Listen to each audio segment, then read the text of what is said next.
Now we get to explore some of the drawbacks of the digital asset of cryptocurrency.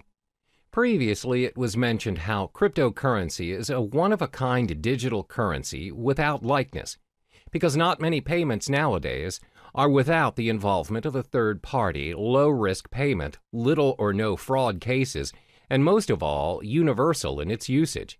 However, considering the online nature of cryptocurrency, there are many appalling flaws that come with it. There are four major setbacks concerning cryptocurrency. The first one is the lack of understanding over cryptocurrency. In most cases, people are still unaware of the digital currency world and the potential it holds.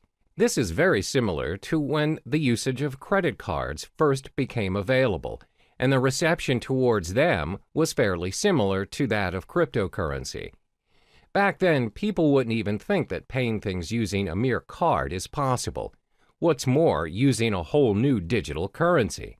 Because it is different and it doesn't involve cash directly, people shy away from it and constantly doubt its effectiveness. Additionally, it involves online access to make it work. The idea of paying for things or transferring money online is convenient to some, but most are still skeptical about it. In order to make cryptocurrency acceptable around us, the people need to be educated about it to be able to include it in their daily lives. One way to do this is through networking, but the fact is there are not many places online where people can learn about it. The effort to learn a whole new world of currency requires a lot of time and energy.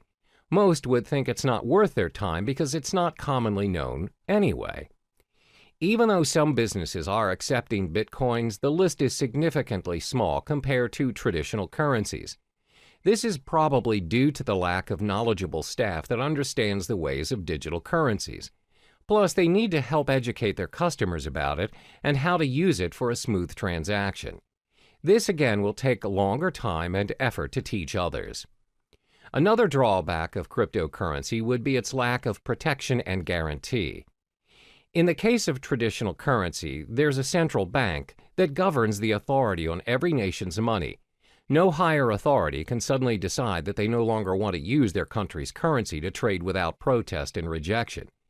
There are proceedings to follow, documents to file, approvals, and many other protocols to follow. However, that's not the case with our digital currency. There is no central bank who governs Bitcoin, which means no one can guarantee its minimum valuation. The value of Bitcoin, for example, will fall tremendously should a major group of merchants decide to just discard Bitcoins and leave the system. This will inevitably put other users who have invested thousands of dollars into Bitcoins into a major loss. There's no one to contact to complain about these losses or rules to help compensate them. Thus, the decentralized system of Bitcoin is what we call a double-edged sword all on its own. The next disadvantage is its technical shortcomings. When online banking made its way into our lives, there's always a risk of sudden server failure, power shortages, and even hardware lags. If it happens and you ended up getting charged but didn't receive the online movie tickets or flight tickets, you can always call back the service provider or go to the physical bank instead and declare your case. Most of the cases, if you show evidence of your payment, you'll get proper compensation or feedback. But that's not how it works with cryptocurrency. First of all, this currency does not have a bank to negotiate and help you around. There's no fixed number that you could call and just ask for clarification.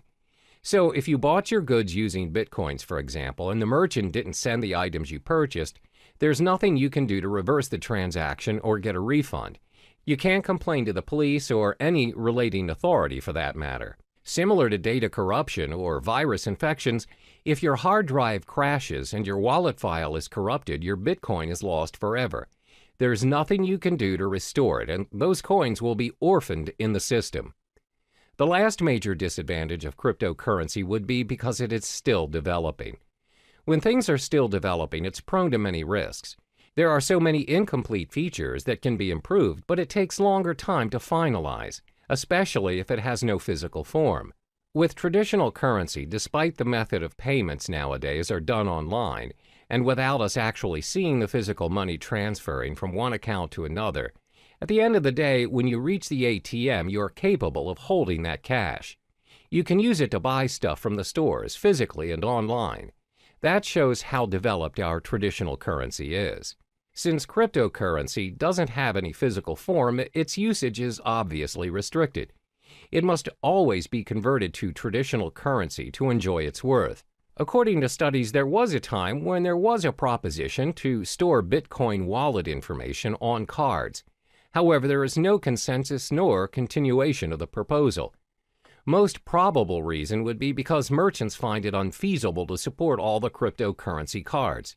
There's no system for an immediate payment using the cards. Thus, users are forced to convert it into real money anyway. As you can see, there are 4 disadvantages of cryptocurrency. There is a lack of understanding towards this digital currency, plus there's a minimum protection and guarantee when using it. Because it's mostly operating online, it's bound to experience all kinds of technical flaws, and it's still developing.